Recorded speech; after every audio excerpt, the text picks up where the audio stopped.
The sound of breaking glass echoed through my kitchen as the champagne flute shattered against the floor. Time seemed to stop completely. My hand trembled as I stood frozen in the doorway, unable to believe what I was seeing. There, in my kitchen, the same kitchen where I'd once cut the crusts off his sandwiches and bandaged his scraped knees, my son Daniel was toasting with a blonde woman I'd never met before. "To new beginnings," he'd said with a smile that didn't reach his eyes, "and to finally getting rid of dead weight."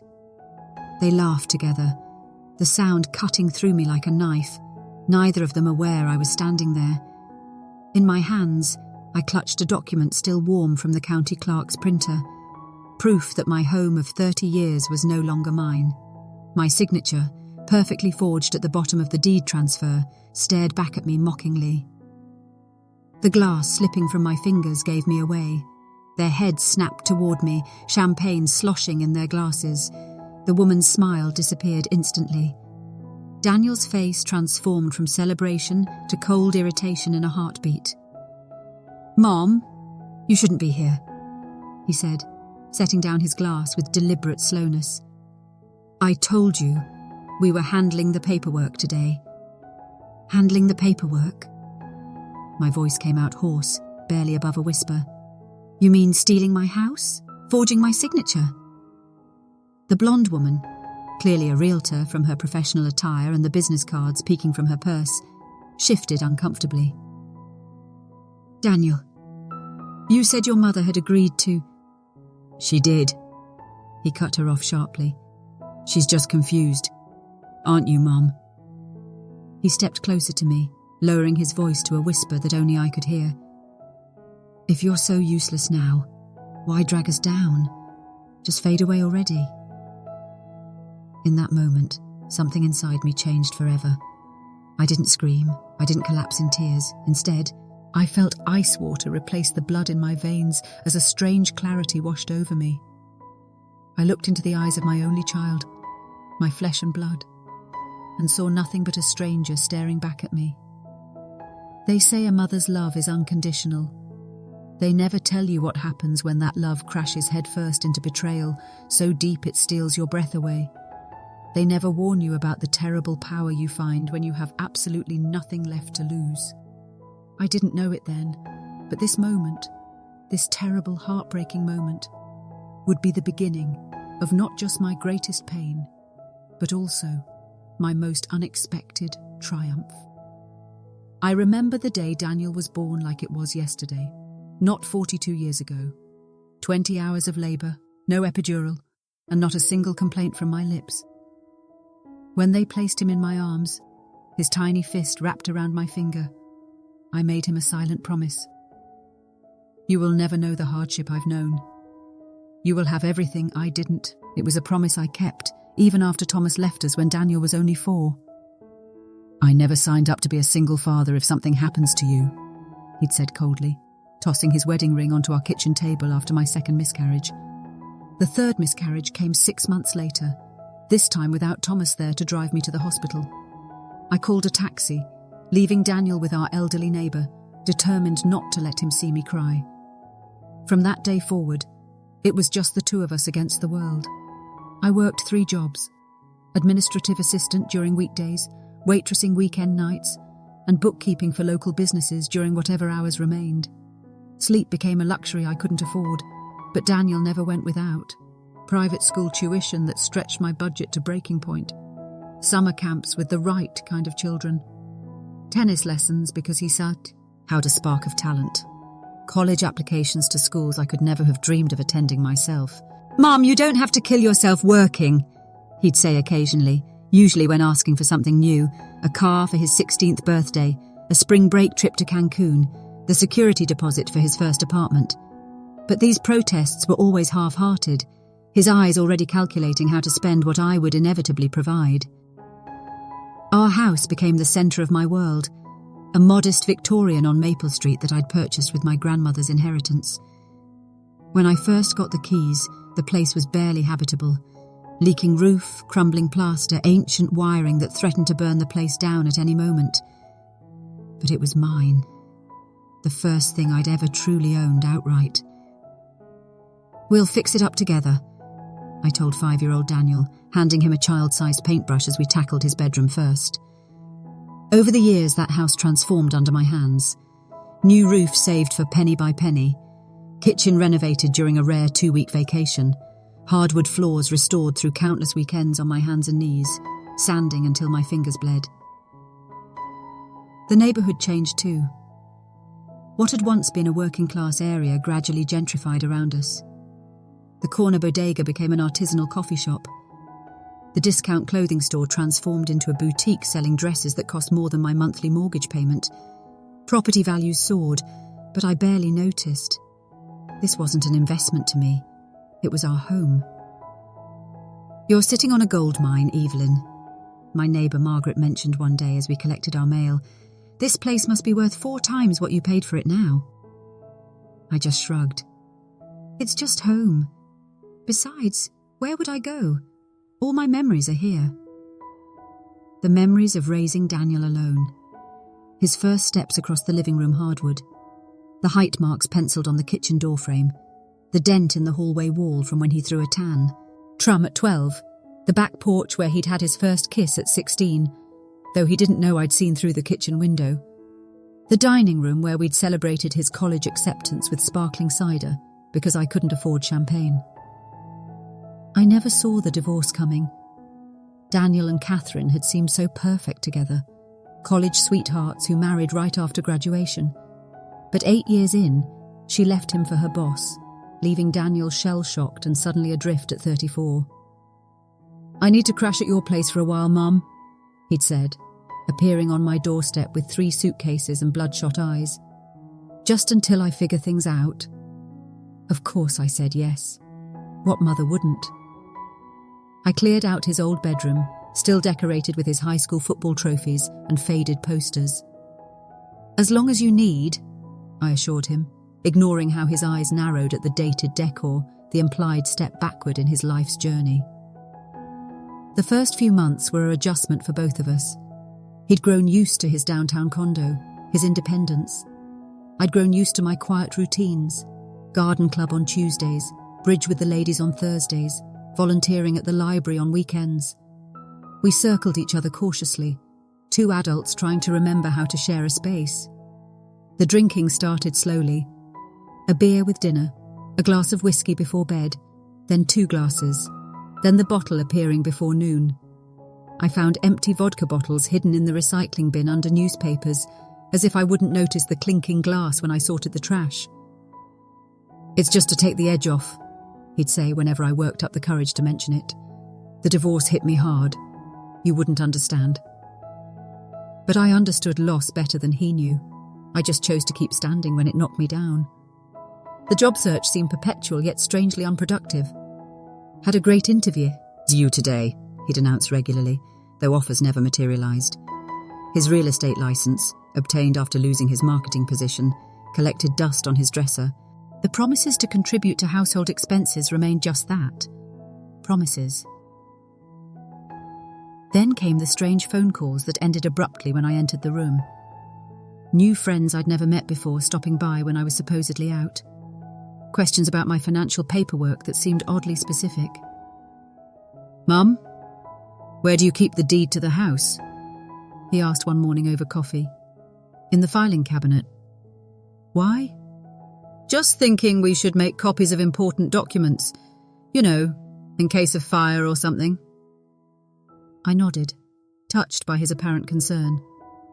"That's thoughtful of you." When he started bringing up retirement communities, I dismissed it as him processing his own anxiety about the future.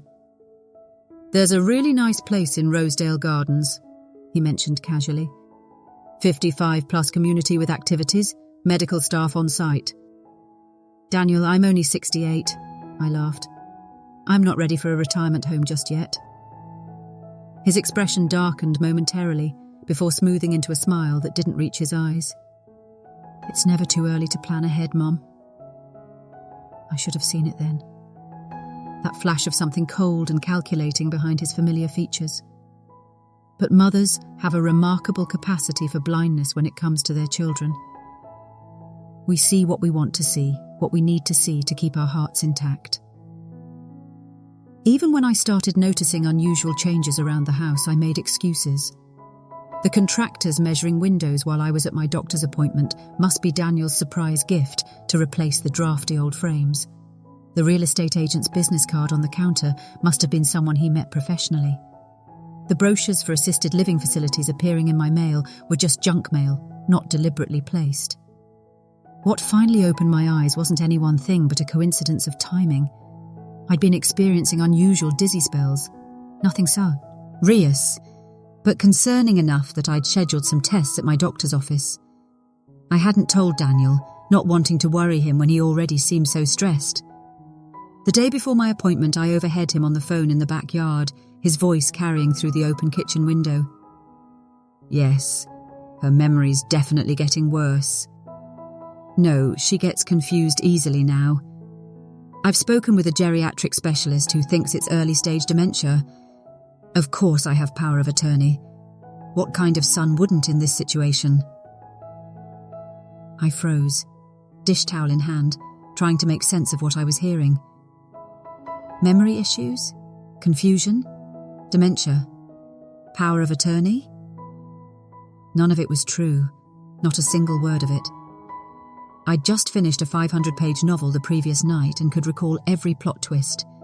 I volunteered as a treasurer for my garden club, keeping meticulous financial records, and I had certainly never signed over power of attorney to anyone. That night, I couldn't sleep.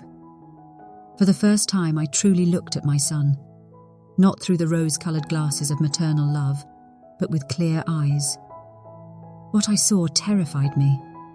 This was not the boy I'd raised. This was someone else entirely. Someone calculating, cold, and dangerously desperate. The next morning, instead of going to my doctor's appointment, I went to the county records office. That's where I discovered the truth that would shatter my world and ultimately set me free. A deed transfer I'd never signed, showing my home now belonged to Daniel Calloway for the sum of $1 and love and consideration. And that's how I ended up standing in my kitchen doorway later that day, watching my son toast to my disposal with a realtor I'd never met, holding proof of his betrayal in my trembling hands. Looking back, I can pinpoint exactly when Daniel's plan shifted into high gear, the ice storm last January that left our neighbourhood without power for 3 days. The walkway to our porch had turned into a treacherous sheet of glass, and despite my careful steps, I went down hard. The sickening crack of my wrist against the concrete still makes me wince to remember it. Daniel drove me to the emergency room, playing the concerned son perfectly. "Don't worry about anything, Mom. I'll take care of everything while you recover." And he did, with unsettling efficiency. Doctor's appointments scheduled without consulting me. Prescriptions I didn't remember discussing with any physician appearing in our medicine cabinet. Bills paid from my accounts without my review.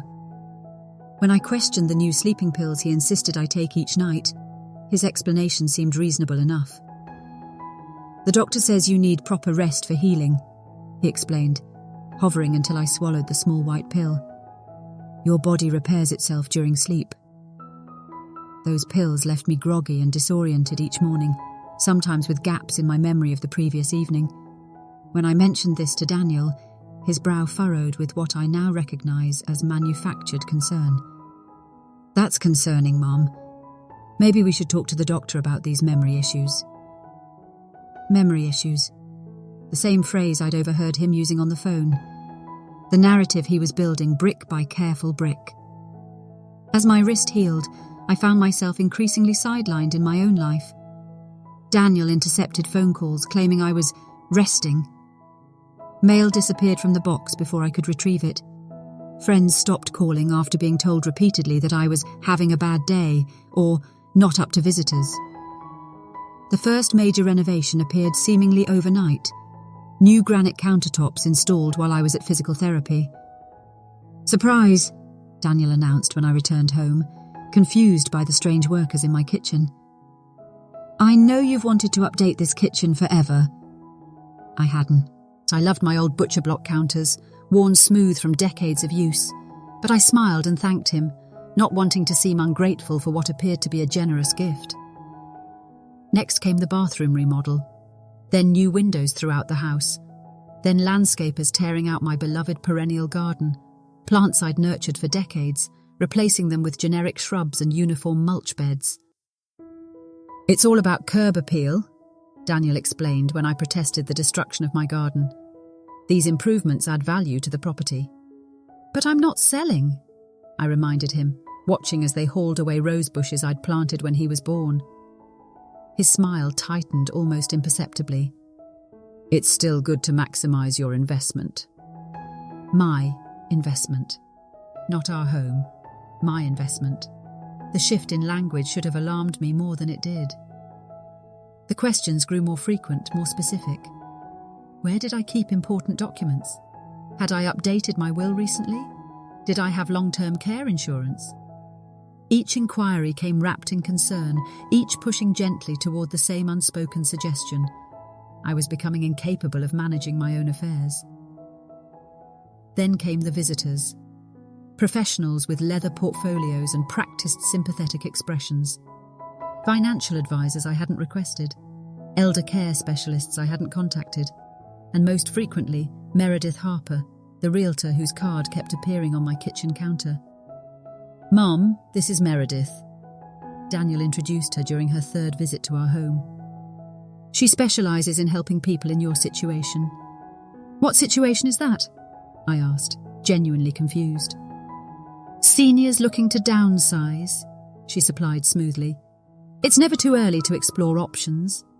Their conversations would immediately switch to discussions about the weather or neighbourhood events whenever I entered a room. Twice I overheard fragments that made my stomach tighten. "The market is hot right now. Could get 7 figures easily. Needs cosmetic updates, but the location alone." When I confronted Daniel, his explanations were always just plausible enough to quiet my growing unease. "Meredith's just a friend from my real estate courses. She's giving me advice on getting my career back on track." I wanted to believe him. God help me, I wanted so badly to believe my son wasn't plotting against me. The brochures for assisted living facilities became impossible to ignore, placed on my nightstand, on the coffee table, even taped to the refrigerator door with cheery magnets. "Sunset Grove looks nice," Daniel remarked casually over dinner, nodding toward the glossy pamphlet he'd strategically positioned next to my plate. "They have a gardening club. You'd like that." "I have a garden here," I reminded him. "Or I did before you had it removed." His expression hardened for just a moment before smoothing into practiced patience. "Mom, be reasonable. This house is too much for you to maintain. The stairs are dangerous. You're all alone here when I'm out." "I managed for the 20 years after you moved out and before you moved back," I pointed out. "I'm not exactly helpless." He reached across the table to pat my hand condescendingly. "No one's saying you're helpless. But planning for the future is just responsible." The future. His future, I now realise. Not mine. The next day, I decided to check my bank statements, suddenly aware that I hadn't seen one in months. When I logged into my online account, I discovered my password had been changed. A call to the bank revealed that my mailing address had been updated to a P.O. box I'd never heard of. The customer service representative seemed concerned. "Mrs. Calloway, it says here that your son has been added as a joint account holder. Did you authorise this?" My blood ran cold. "No, absolutely not." "I see. And are you aware that there have been several large withdrawals in the past month? 5,000 last Tuesday, 8,000 the week before." Each word fell like a hammer blow. No, I wasn't aware. No, I hadn't authorised any of it. No, I didn't know where my money had gone. That afternoon, I sat in my kitchen, the kitchen with granite countertops I hadn't chosen, and forced myself to face the truth I'd been avoiding for months. My son was systematically taking over my life, my home, my finances, preparing to dispose of me like outdated furniture. The final confirmation came when I called the county assessor's office on a hunch, asking about the property tax bill I hadn't received. "Let me check that for you, Mrs. Calloway," the clerk said pleasantly. After a moment, her voice returned with a note of confusion. "That's strange." According to our records, the property was transferred to Daniel Calloway 3 weeks ago. The new deed has already been recorded. My vision tunneled to a pinpoint of light. There must be some mistake. I never sold my house. The document shows your signature, ma'am, a warranty deed transferring full ownership to Daniel Calloway for, let's see, $1 and love and consideration. Would you like me to email you a copy? $1. My home of 30 years, worth nearly $1 million in the current market, signed away for $1 and love and consideration in a transaction I had no memory of ever completing. Yes, I managed to whisper. Please send me that copy. When the email arrived, I stared at my signature at the bottom of the page. It looked perfect, exactly how I sign my name, down to the flourish on the E in Evelyn. A perfect forgery. I printed the document with shaking hands, then sat at my kitchen table formulating a plan. The old Evelyn would have confronted Daniel immediately, tears streaming down her face, demanding an explanation. But something in me had changed. A cold, calculate. Ting clarity had replaced the trusting mother I'd always been. Instead of confrontation, I feigned normalcy. I took the sleeping pill Daniel gave me that night, but secretly spit it into a tissue once he left my room. Then I waited, listening as he made a phone call in hushed tones. Everything's on track. She doesn't suspect anything. The realtor can come tomorrow to discuss listing. Of course, I've figured out where she'll go. There's a place in Rosedale that takes Medicare patients. I heard ice cubes clinking in a glass, the familiar sound of him pouring another whiskey. Then, Meredith, can you come over? She's asleep. We should celebrate. Everything's finally falling into place. An hour later, I stood in my kitchen doorway watching them toast to their clever scheme and my imminent disposal. Watching my son, my beloved only child, celebrate stealing everything I had worked for my entire life. Watching him tell me to fade away. That was the moment I decided he would learn exactly who he was dealing with. And it wasn't a confused old woman ready to fade anywhere. If you're so useless now, why drag us down? Just fade away already. Those words hung in the air between us like poison gas, seeping into every corner of the kitchen where I'd once cooked his favourite meals, bandaged his scraped knees, and celebrated his every accomplishment, no matter how small. 10 words that shattered 42 years of unconditional love.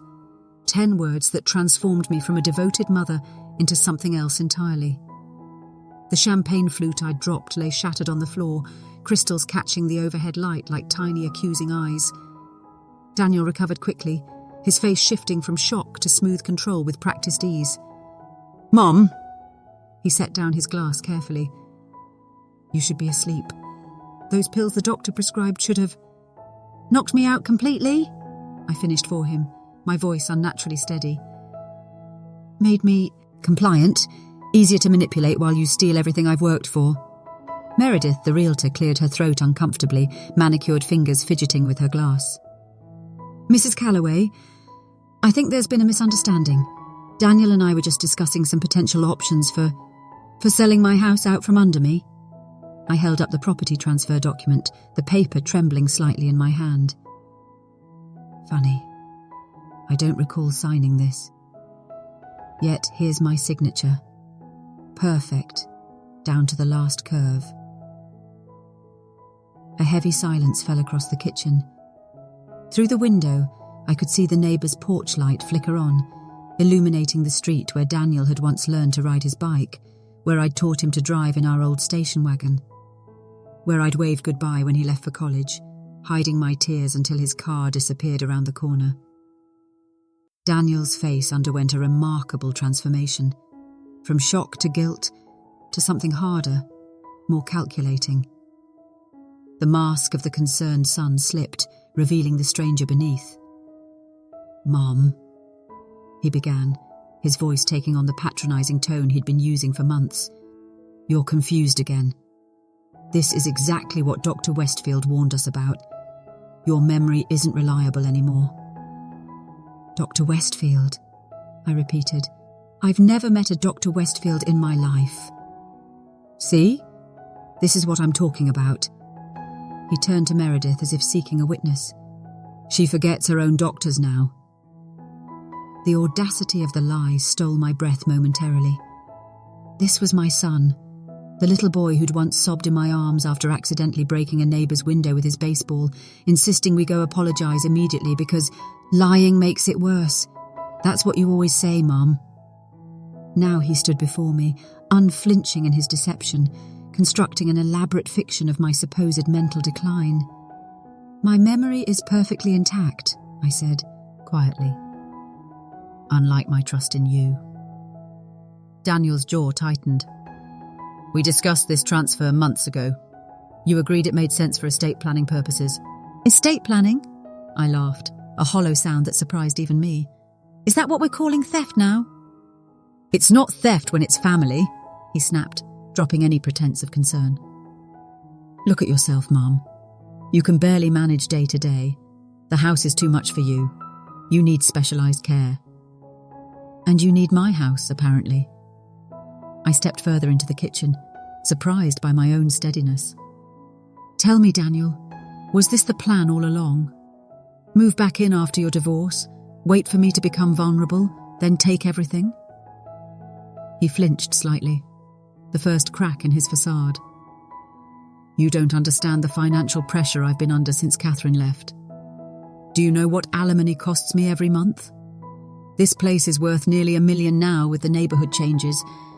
It's just sitting here, equity wasted on an old woman who should just fade away. I finished for him, his earlier words echoing between us. Meredith, clearly sensing that this confrontation had spiralled beyond damage control, gathered her papers hastily. I should go. Daniel, we can discuss the listing timeline tomorrow. Listing timeline? I repeated, the words like ice water down my spine. You're selling my house? It's not your house anymore, Daniel snapped, patience visibly evaporating. Check the deed. I own this property now. And yes, I'm selling it to recoup what I should have inherited years ago instead of watching you waste it on your gardening clubs and charity donations. Something inside me, something that had been bending and bending for months, finally snapped clean through. Not with the hot rush of anger I might have expected, but with a cold, clarifying precision that felt almost surgical in its detachment. I see. I nodded slowly, surveying the kitchen I'd lovingly restored, the home where I'd raised him alone after his father decided we ain't worth the trouble. And where exactly am I supposed to go when you sell? For just a moment, guilt flickered across his face, a brief reminder of the son I thought I knew. I found a nice assisted living place in Rosedale. Nothing fancy, but they'll take good care of you. Your social security should cover most. My social security. I laughed again, that same hollow sound. How thoughtful of you to consider that. And the money from selling my $1 million home. That all goes to you, I presume. It's compensation, he said flatly, for everything I've had to give up taking care of you. The final illusion shattered. This man before me, this stranger with my son's face, had calculated the value of my life and found it wanting. Had decided that my existence was worth less than the profit margin on my property. Had determined that 42 years of sacrifice merited nothing but a bargain basement care facility and an invitation to fade away. Taking care of me?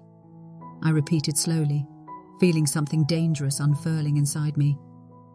Is that what you call this? Forging documents? Stealing my home?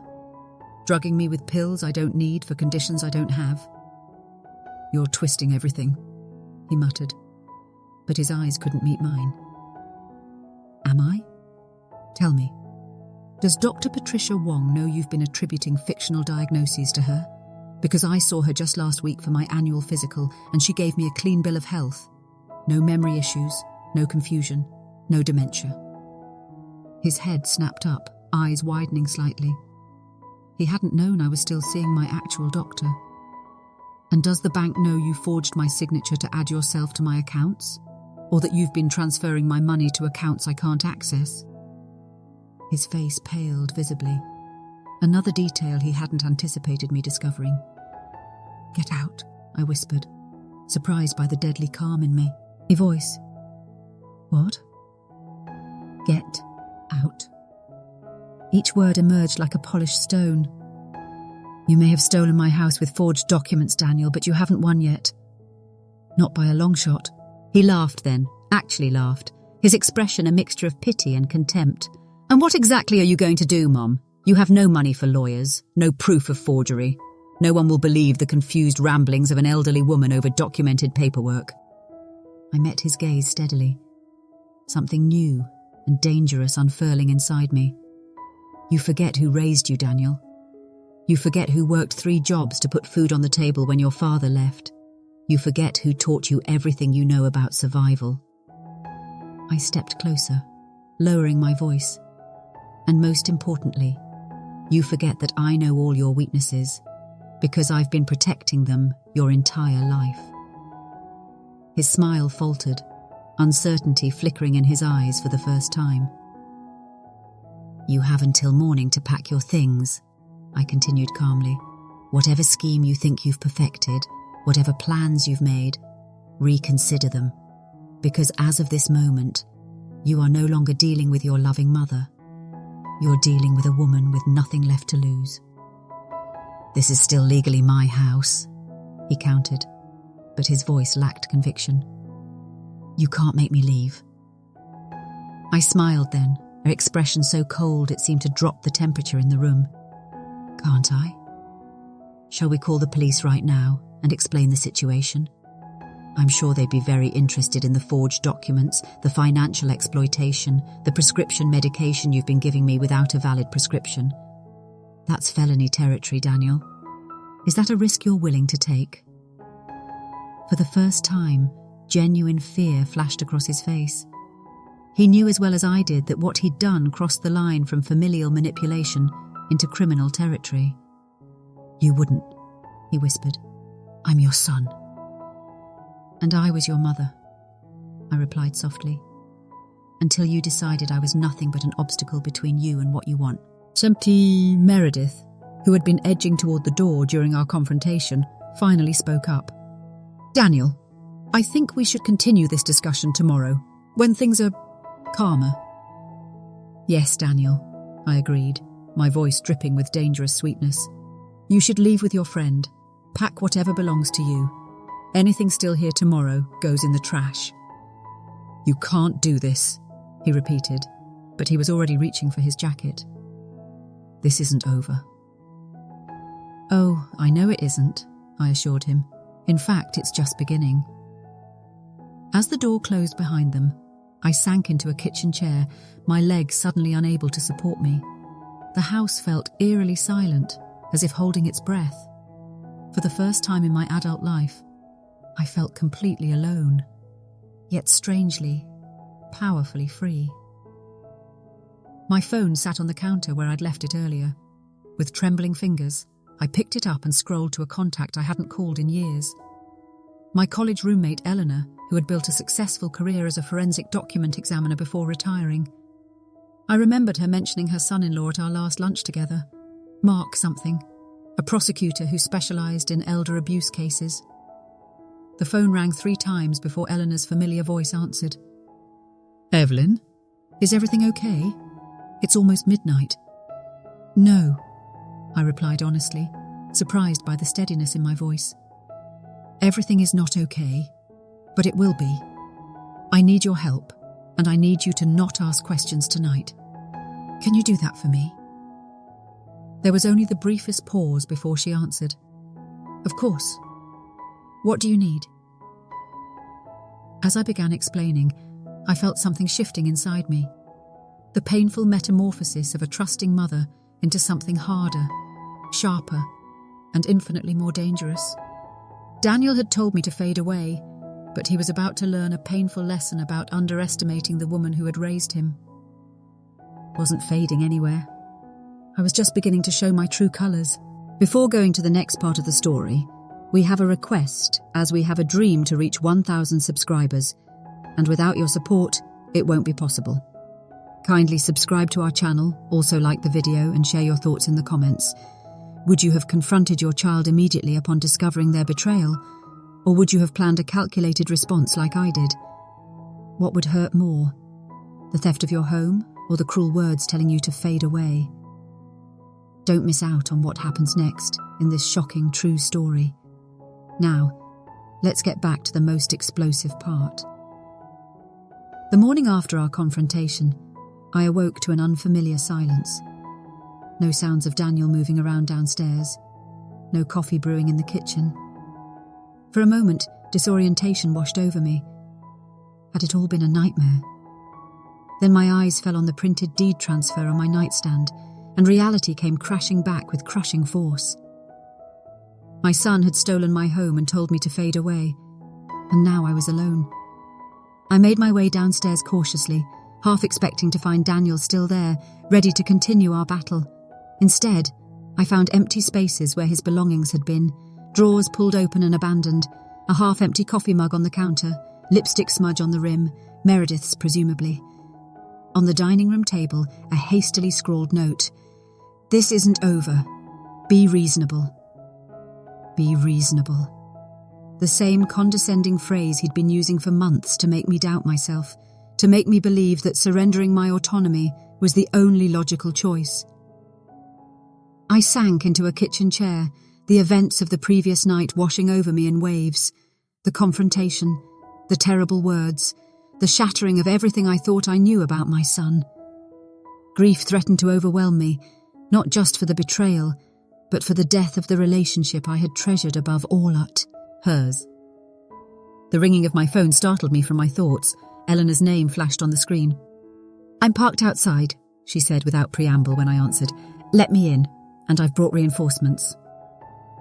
The reinforcements turned out to be her son-in-law, Mark Simmons, the prosecutor I'd vaguely remembered from a Christmas dinner years ago, and a stern-looking woman introduced as Dr. Patricia Wong, my physician who had apparently cancelled her morning appointments to be here. "Eleanor called me last night after speaking with you," Mark explained, as they settled around my dining room table. "What you're describing isn't just unethical, Evelyn. It's criminal. Elder exploitation, forgery, possibly fraud and theft.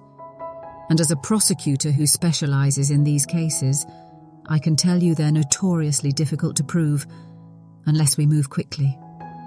"Which is why I'm here," Eleanor added, pulling a portable scanner from her bag. 30 years as a forensic document examiner before retirement, and I've never seen a case this personal. I need to see that forged deed, Evelyn, and any other documents you suspect have been tampered with. Dr. Wong leaned forward, her expression grave. "And I need to know what medications you've been taking. The ones Daniel provided, not what I prescribed. Depending on what they are, we may need to get you tested immediately. Some sedatives can remain in your system for days." I looked at these 3 people, hardly more than acquaintances really, who had dropped everything to help me. Something tight in my chest loosened slightly, a reminder that not everyone in the world was like Daniel. "I don't know if I can afford legal representation," I admitted quietly to Mark. "Daniel he's taken control of most of my finances." Mark's expression hardened. "Consider me retained on contingency. If what you're telling us is true, and I believe it is, we'll not only get your property back but potentially significant damages as well. My fee will come from that, not your pocket." Over the next several hours, my dining room transformed into command central for what Mark called Operation Reclamation. Eleanor examined the forged deed with professional precision, photographing it from multiple angles, comparing it to samples of my actual signature. "This is good work," she muttered, peering through a portable magnifier. "Professional level. But there are inconsistencies in the pressure points that indicate it's not genuine. The question is whether he did this himself or hired someone." Dr. Wong, meanwhile, identified the mysterious pills Daniel had been giving me as Ativan, a powerful sedative typically prescribed for anxiety disorders. "This was never prescribed by me," she said firmly, placing the pills in a labelled evidence bag. "Giving someone prescription medication without their knowledge or consent is a serious offence. We'll need to document this properly." By mid-afternoon, we had compiled a disturbing catalogue of Daniel's actions: the forged deed, unauthorized bank account access, diverted mail, fraudulent medical claims, and prescription medication administered under false pretenses. Mark made several calls from my living room, speaking in the clipped, authoritative tone of someone accustomed to navigating legal emergencies. "We need an emergency injunction," he explained when he rejoined us, "to prevent him from selling the property before we can get this sorted out. I've spoken to Judge Harrington. We go back a long way. She's willing to hear us first thing tomorrow morning." "That soon?" I asked, surprised by the speed of developments. "Elder exploitation cases move quickly when there's risk of irreparable harm," Mark explained. "The fact that he's already talking about listing the property creates urgency the court will recognise." As they prepared to leave, each with assignments for the next steps, Eleanor hesitated at the door. "Will you be safe here tonight, Evelyn? He could come back." The question caught me off guard. Would I be safe in my own home? From my own son? The thought that I needed protection from Daniel opened yet another wound in my already shattered heart. "I'll be fine," I assured her, with more confidence than I felt. "He's a lot of things, but I don't think he's physically dangerous." "Nevertheless," Mark interjected, "I've arranged for a patrol car to drive by periodically tonight, just as a precaution." After they left, the house fell into silence again.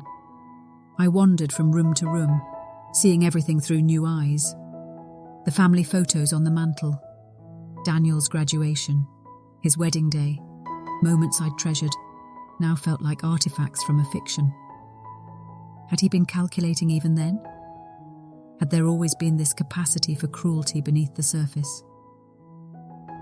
That evening, as darkness fell, I found myself sitting in my garden, what remained of it after Daniel's improvements, watching fireflies emerge in the gathering dusk. My phone buzzed with a text message from an unknown number.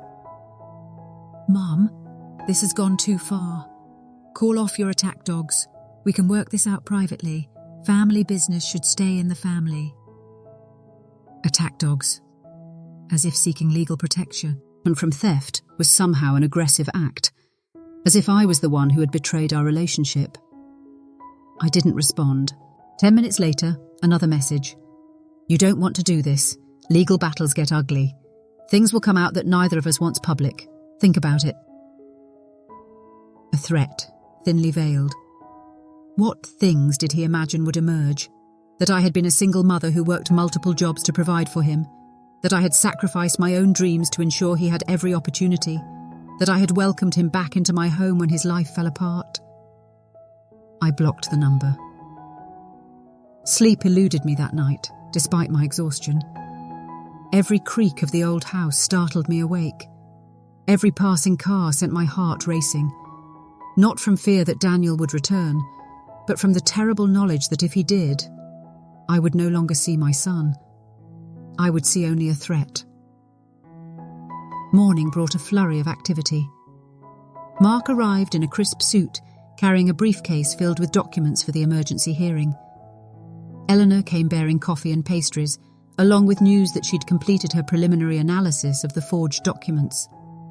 Dr. Wong had sent over a notarized statement about my actual medical condition and the unauthorized medication. The hearing itself passed in a blur of legal terminology and procedural formalities. Daniel wasn't present, hadn't been notified, Mark explained, because of the ex parte nature of emergency injunctions. Judge Harrington, a stern-faced woman with penetrating eyes, reviewed our evidence carefully before rendering her decision. Based on the credible evidence of document forgery, financial exploitation, and potential elder abuse, this court grants the emergency injunction preventing Daniel Calloway from selling, transferring, or encumbering the property in question. Furthermore, the court provisionally invalidates the deed transfer pending full hearing, returning legal ownership to Evelyn Calloway, effective immediately. She fixed me with a direct gaze. "Mrs. Calloway, the court is deeply concerned by the evidence presented today. Do you wish to pursue criminal charges against your son for these actions?" The question hollowed me out. Despite everything, some fundamental part of me still saw the little boy who needed his scraped knees bandaged, who had cried in my arms after his first heartbreak, who had once made me birthday cards with crayon and construction paper. "What are my options?" I asked finally. "We can pursue criminal charges, which likely means prison time for Daniel given the multiple felonies involved," Mark explained quietly. "Or we can handle this civilly. Invalidate the fraudulent deed permanently, secure financial restitution, and potentially establish a restraining order without incarceration." "I need time to consider," I told the judge, who nodded with unexpected compassion. "The court understands the complex nature of familial relationships, Mrs. Calloway. Take the time you need. The emergency protections remain in place either way." We left the courthouse with the first victory secured. My house was legally mine again, at least provisionally. A sheriff's deputy accompanied us back to the property to serve the injunction paperwork and remove the for sale sign Meredith had already planted in my front yard. I wasn't prepared for Daniel's reaction when he arrived later that afternoon, bursting through the front door without knocking, waving the injunction papers like a battle flag. "What the hell is this?" he demanded, face flushed with anger. "Emergency injunctions? Forensic document examiners? You're making a spectacle of our family." I sat calmly at my kitchen table, outwardly composed despite my racing heart. "No, Daniel. You made a spectacle of our family when you decided to steal my home through forgery and fraud." "I did what was necessary," he shouted, pacing the kitchen like a caged animal. "You're being completely unreasonable. This house is wasted on you. You don't need this much space. You don't need the equity sitting here doing nothing." "And you do?" I asked quietly. "Yes, my life is falling apart while you sit here surrounded by all this value just going to waste." The naked greed in his voice stunned me. This wasn't about my welfare or what was best for me. This had never been about that. This was about his entitlement to what I had worked for, what I had built. "You can't do this," he continued, his voice dropping to something between a threat and a plea. "You don't have the resources to fight me." "I didn't need resources, Daniel. I needed evidence, and you left so much of it." I slid a folder across the table, copies of the documents we'd presented to the judge. His face paled as he flipped through them. Expert analysis of the forged documents, statements from my actual doctor contradicting your claims about my health, testimony from the postal carrier about your mail diversion, bank records showing you've been transferring my social security payments to your personal account, the prescription medications you've been giving me without authorization. Would you like me to continue? For the first time since this began, I saw genuine fear in his eyes. Not anger, not calculation. Fear. "Mom, I can explain. Save it for the deposition," I interrupted. "The house remains mine. The civil suit for financial damages proceeds next week, and you have a choice to make. Cooperate with financial restitution or face criminal charges for multiple felonies." "Criminal charges?" he whispered, the colour draining from his face. "You would send your own son to prison." The question hit me like a physical blow. Would I? Could I? After everything, did I still have that maternal instinct to protect him, even from the consequences of his own actions? "That depends on you," I said finally. "Make this right, Daniel. Return what you've taken, accept responsibility, show me there's still something of the son I raised inside you." "And if I don't?" A flash of the old defiance returned to his eyes. "Then I'll do what I should have done from the beginning. I'll let the legal system deal with you instead of trying to protect you myself."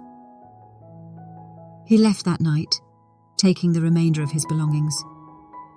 As I changed the locks before bed, I wondered if I'd ever see him again, or if this final confrontation had severed whatever tenuous connection remained between us.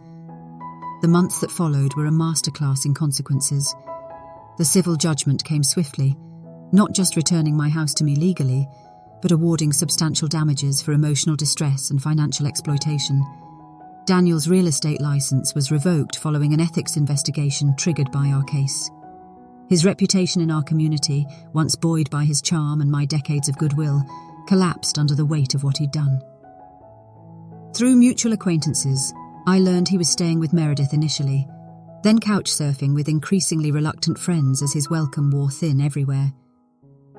Without income, without credibility, without the windfall he'd counted on from selling my home, he was experiencing the very vulnerability he'd tried to exploit in me. Through it all, I felt not triumph, but a profound, aching grief for the son I had lost. Not to this scheme, but years before, to whatever bitterness had twisted his heart against the woman who had given him everything. The strangest part was discovering my own strength in the aftermath.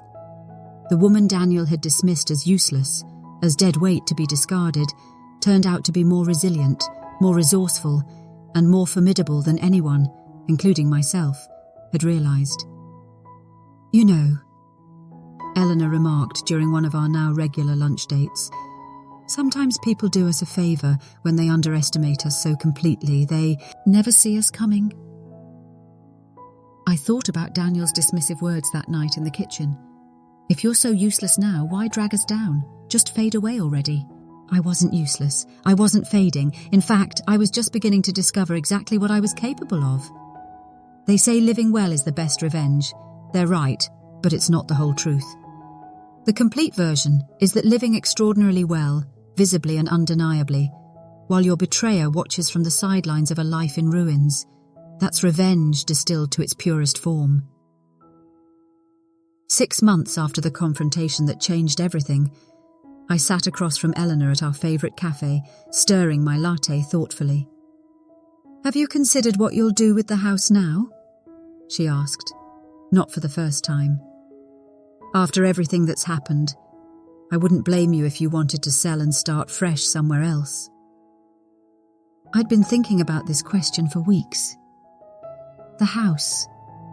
My beautiful Victorian that I'd poured 30 years of love into, now carried shadows in certain corners.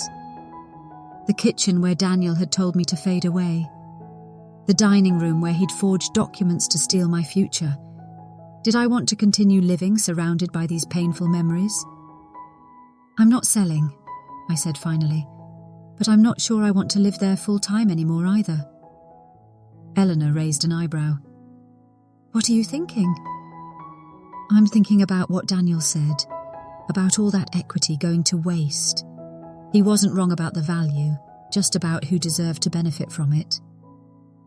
That conversation was the first seed of what would become my most unexpected third act. The following week, I met with Catherine, Eleanor's daughter, who managed several successful rental properties across the city.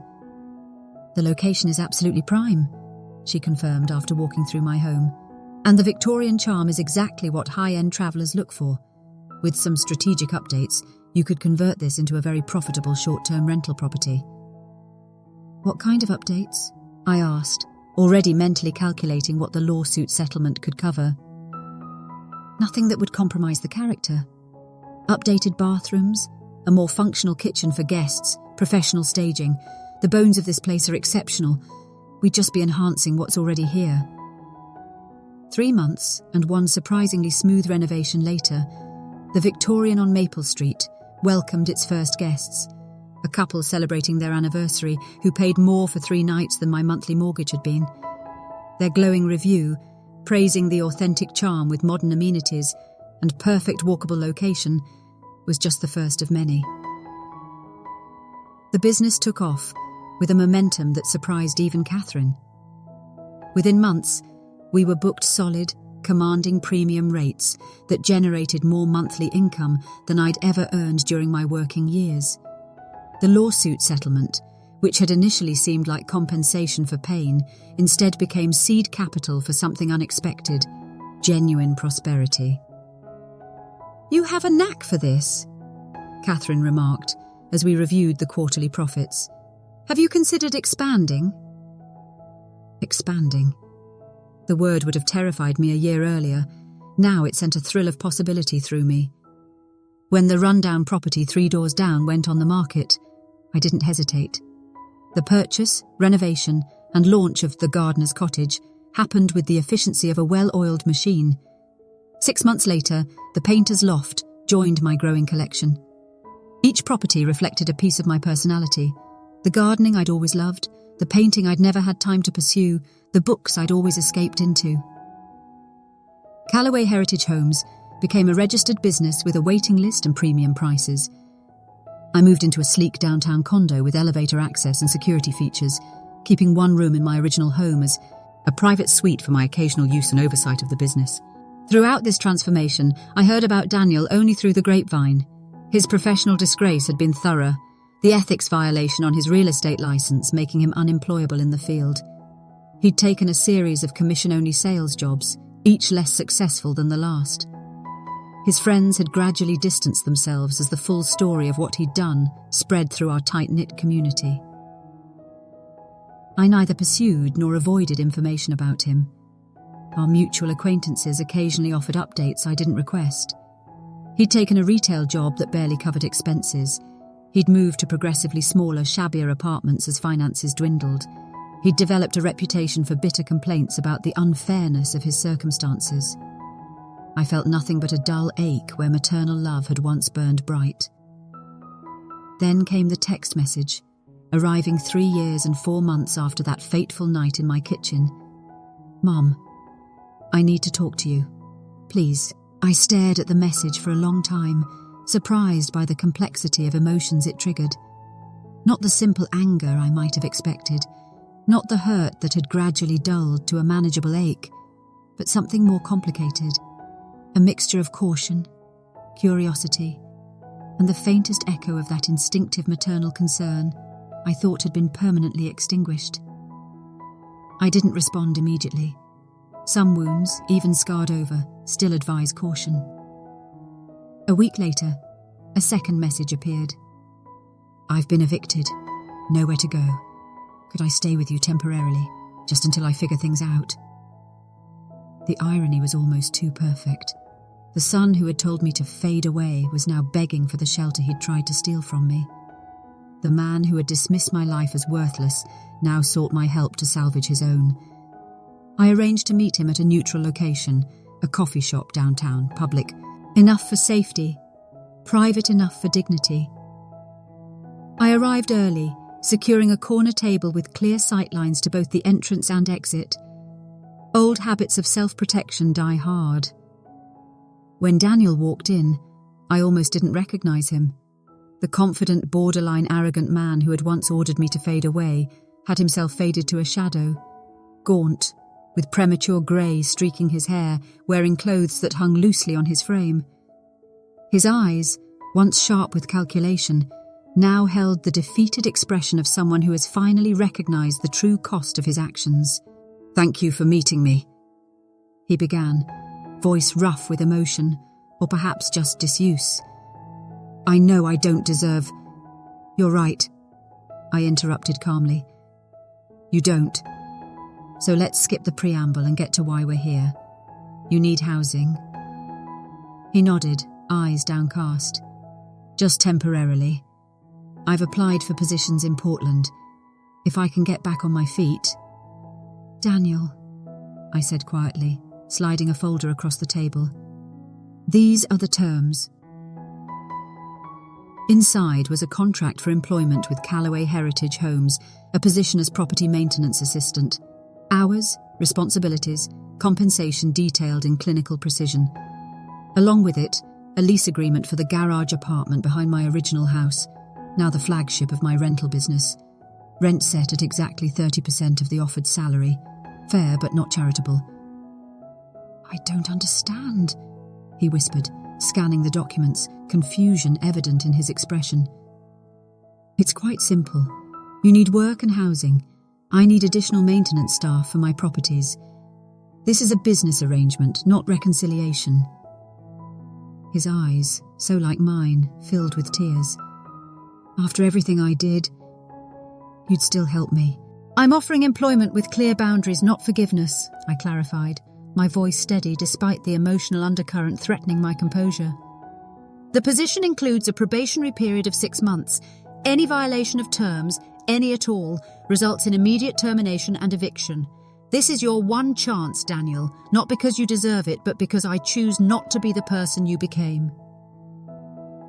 He stared at me for a long moment, really seeing me perhaps for the first time in years. Not as the mother whose sacrifices he'd taken for granted, not as the obstacle to his financial windfall, but as a woman who had rebuilt herself from the ashes of his betrayal, emerging stronger and more formidable than before. "Why?" he asked finally, his voice barely audible. "Why would you do this after what I did?" I considered the question carefully, searching my own heart for the honest answer. Because 30 years ago, I made a promise to a newborn baby that I would always do what was best for him, even when it was difficult, even when he didn't deserve it, even when it broke my heart. I met his gaze steadily. "I'm not doing this for the man you became. I'm doing it for the boy you were and the man you might still become if given one last chance to choose a different path." He signed the papers with trembling hands, understanding that this represented not mercy, but justice. The opportunity to earn back some small measure of dignity through honest work and accountability. That was 8 months ago. Daniel has proven to be a diligent worker, though our interactions remain strictly professional. The residents don't know he's my son. My staff doesn't know the history between us. Some boundaries, once broken, cannot be fully restored. But sometimes when I visit the main property for business and glimpse him carefully tending the perennial garden he once ripped and out for curb appeal, I feel something like peace settling over the battlefield of our relationship. Not forgiveness exactly. Not yet. But perhaps the prerequisites for its possibility. The son who told me I was useless now works for the thriving business I created from the ashes of his betrayal. The man who ordered me to fade away now lives in the shadow of my success. The would-be thief now safeguards the properties that generate my wealth. It's not the revenge I might have imagined in those first raw days after his betrayal. It's something more complex, more nuanced. A resolution that offers both consequences and redemption, justice and mercy in equal measure. Some might call it karma. Others might see it as poetic justice. I simply see it as the natural conclusion to a story that began with one person underestimating another so completely that they never saw the consequences coming until it was too late. Daniel once saw me as nothing but an obstacle to his desires, an old woman he could manipulate, exploit, and discard. In trying to force me to fade away, he instead catalyzed my transformation into someone even I hadn't known I could become. A successful business owner, a community fixture, and a woman who reclaimed her power so thoroughly that she could ultimately offer shelter to the very person who tried to steal it from her. Not from weakness, not from sentimentality, but from the position of such profound strength that mercy becomes possible without surrendering justice. They say there's no pain quite like being betrayed by someone you've sacrificed everything for. The son I raised, nurtured and protected tried to discard me like outdated furniture when my usefulness to him seemed to have expired. He saw me as nothing but an obstacle between himself and what he wanted, my home, my security, the fruits of my lifetime of labour. But in attempting to destroy me, he inadvertently set me free from the limiting belief that my value lay solely in what I could provide for others, free from the false notion that age diminishes worth, free from the constraints of playing small to make others comfortable. In trying to force me to fade away, he instead propelled me into becoming more visible, more powerful, and more fulfilled than I'd ever been. Just last week, I sat across from Daniel during our monthly business review. As property maintenance manager, he now oversees a small team caring for what has become a successful chain of boutique accommodations. The position wasn't charity. He's good at the work, detail-oriented in ways I never anticipated, respectful of the properties and their history. The foundation called yesterday, I mentioned casually as we concluded our meeting. They're featuring our donation in their annual report. The foundation, my most meaningful creation, provides legal assistance to vulnerable seniors facing exploitation, often from those closest to them. Funded with a portion of my business profits, it has already helped dozens of elderly individuals reclaim stolen assets and protect themselves from predatory relatives. Daniel's eyes flickered briefly with something like shame, before he nodded. That's good work they're doing. A simple acknowledgement. Not quite an apology, but perhaps the closest we'll ever come to one. Some wounds heal incompletely, leaving scars that remain tender to the touch. As he gathered his papers to leave, he paused at the door. "Mum?" I looked up, still startled sometimes to hear that word from his lips again. "I saw the waiting list for next season. It's impressive." "Yes," I agreed simply. "It is." Another pause, longer this time. "I was wrong about you, about everything." The statement hung in the air between us, not quite seeking forgiveness, not quite offering reconciliation, but acknowledging a truth we both recognized. The woman he had dismissed as useless had built something remarkable from the wreckage of his betrayal. I sometimes wonder what would have happened if I'd simply acquiesced to his plans, moved quietly into that facility, surrendered my home and independence, faded away as instructed. How many other elderly parents face similar betrayals but lack the resources, connections, or strength to fight back? How many simply disappear as their children expected them to? What about you? Have you ever discovered strength in yourself precisely when someone else assumed you were at your weakest? Have you faced betrayal from those who should have protected you? Or perhaps you've witnessed the quiet dignity of someone who refused to be diminished by others' expectations. The true power in my story isn't the successful business I built or the comfortable retirement I now enjoy. It's not even in the poetic justice of employing the son who once dismissed me as worthless. The real power lies in the moment I refused to fade away, when I chose instead to burn brighter, to become more fully myself rather than less. Remember this, if nothing else. The people who tell you to fade away are often the ones most threatened by your light. Don't give them the satisfaction of dimming it. Instead, shine so brilliantly that they must either step into your warmth or retreat into their own shadows. After all, the best revenge isn't just living well. It's living extraordinarily, unapologetically well, precisely when others have decided you no longer deserve to take up space in the world. That's not just revenge. That's revolution.